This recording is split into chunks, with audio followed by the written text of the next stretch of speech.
I never thought I'd be posting something like this, but I'm at my breaking point and could use some outside perspective. This is going to be a long one, so buckle up. My wife and I have been married for 4 years. Things were great in the beginning. We had similar goals, enjoyed each other's company, and genuinely made each other better people. About 8 months ago, she got pregnant after we'd been trying for almost a year. We were overjoyed. That's when everything changed. At first, I wrote it off as hormones and stress. The mood swings, the irritability, the constant criticism. I told myself it would pass. I made excuses. I bent over backwards to accommodate her needs and comfort her. But as the weeks went by, things only escalated. She started by criticizing everything I did, how I loaded the dishwasher, how I folded laundry, how I breathed too loudly when I slept. Then came the yelling. She'd scream at me over the smallest things, forgetting to pick up her specific brand of prenatal vitamins, coming home 10 minutes late from work, not responding to texts fast enough. By month 4 of her pregnancy, it had escalated to throwing things. A glass shattered against the wall next to my head because I bought the wrong flavor of ice cream. My laptop was pushed off the table because I was typing too loudly while she was trying to watch TV. My family photos were swept off shelves during arguments. I tried to talk to her about it repeatedly. I suggested therapy, both individual and couples. I reached out to her parents, who dismissed it as pregnancy stress and told me to man up. I spoke to my own therapist, who expressed concern about the situation and helped me recognize that what was happening wasn't normal pregnancy behavior. It was abuse. The breaking point came 3 weeks ago. I came home from work to find her in a rage because I hadn't answered her call during an important meeting. She'd called once, left no message, and I'd texted her as soon as I could. But that wasn't good enough.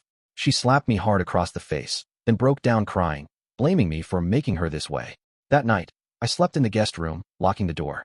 The next morning, I calmly told her that her behavior had become abusive and that we needed serious help if our marriage was going to survive. I wasn't abandoning her or our child, but I couldn't continue living in fear in my own home. She packed her bags that afternoon and went to stay with her sister. She left a note saying I was abandoning her when she needed me most, that I was selfish and weak, and that I clearly didn't love her or our baby enough to handle her at her worst.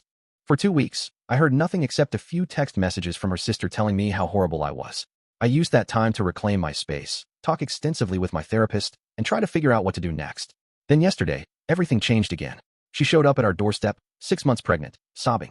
I stood frozen in the doorway, a rush of conflicting emotions washing over me. Concern, fear, love, and self-preservation all battling for dominance.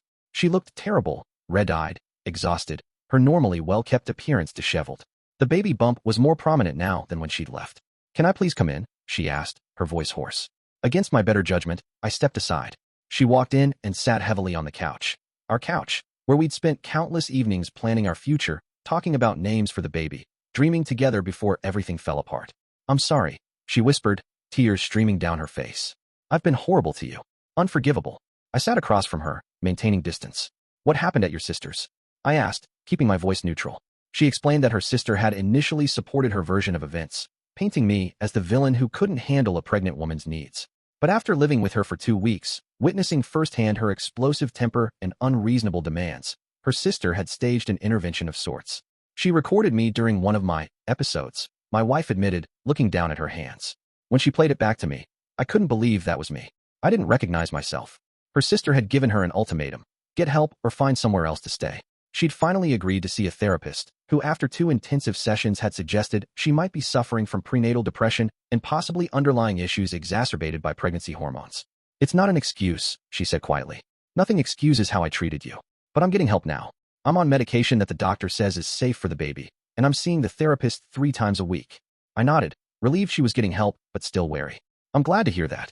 I'm not asking to move back in," she continued, surprising me. "I know I've broken your trust. I know I've hurt you in ways that might be unforgivable. But," here it was, the request I'd been bracing for. "I'm begging you to come to my doctor's appointment tomorrow," she said. "It's the 24-week anatomy scan. They'll check if the baby is developing normally, confirm the gender if we want to know. I understand if you don't want to be there for me, but please be there for our baby."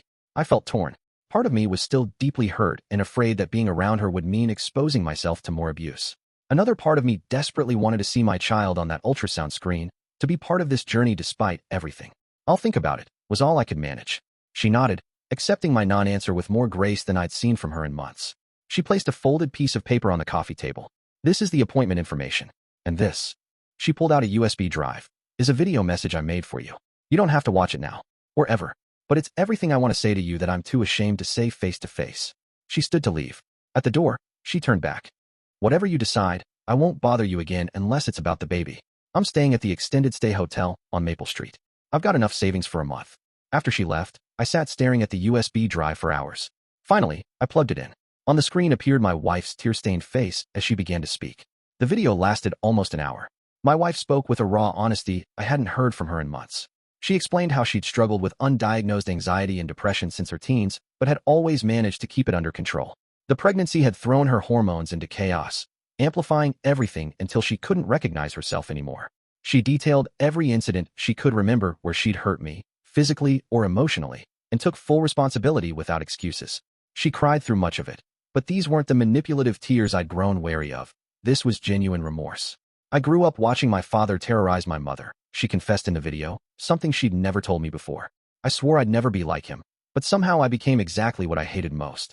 The therapist says I'm experiencing some kind of role reversal trauma response, but again, that's an explanation, not an excuse. She ended by saying she would understand if I couldn't forgive her, that she was prepared to co-parent from separate households, and that she would respect whatever boundaries I set. The next morning, after a sleepless night and a long call with my therapist, I made my decision. I texted her that I would meet her at the appointment, but needed more time beyond that. Her reply was simple. Thank you. That's more than I deserve. At the hospital, we sat in awkward silence in the waiting room. When they called her name, I followed her into the darkened ultrasound room. The technician sensed the tension but remained professional. And then there was our baby on the screen. Perfect little profile, tiny hands, feet kicking energetically. My heart swelled despite everything. Without thinking, I reached for my wife's hand when they confirmed everything looked healthy. She squeezed back gently, tears streaming down her face. It's a girl, the technician announced, and I felt something crack inside me, the wall I'd built to protect myself these past weeks. After the appointment, we sat in the hospital cafeteria. I told her I wasn't ready to have her move back in, but I was willing to try joint therapy sessions alongside her individual treatment. She agreed immediately. I want to try something, I said tentatively. Can we have dinner once a week? Just to talk about the baby, about preparations. Nothing else unless we both feel ready. The hope that flashed across her face was genuine. I'd like that very much. It's been 2 weeks since then. We've had 2 dinners and 1 joint therapy session. The therapist has helped us understand that what happened was a perfect storm of untreated mental health issues, pregnancy hormones, and dysfunctional patterns learned in childhood. My wife continues her intensive treatment program. I see my own therapist to process my trauma from the abuse. It's far from perfect. I still flinch sometimes when she moves too quickly. She still has moments of irritability, but now she recognizes them, names them, and uses the coping techniques she's learning. Last night, she asked if she could come home.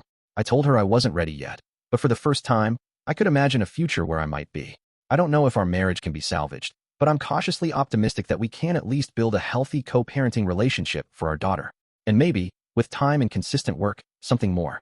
For those who've asked if I'm a doormat for even considering reconciliation, abuse is never acceptable, regardless of gender or circumstance. But I believe people can change if they truly want to and put in the consistent work. I'm proceeding with caution, maintaining boundaries, and prioritizing safety, mine and my daughter's. Whatever happens, I've learned that standing up for myself wasn't selfish. It may have saved all 3 of us in the end. Update. Thank you for all the supportive comments. To clarify some questions, yes, everything is documented with both our therapists. Yes, we have a safety plan in place. No, I'm not rushing anything. Our daughter deserves parents who are healthy, whether together or apart.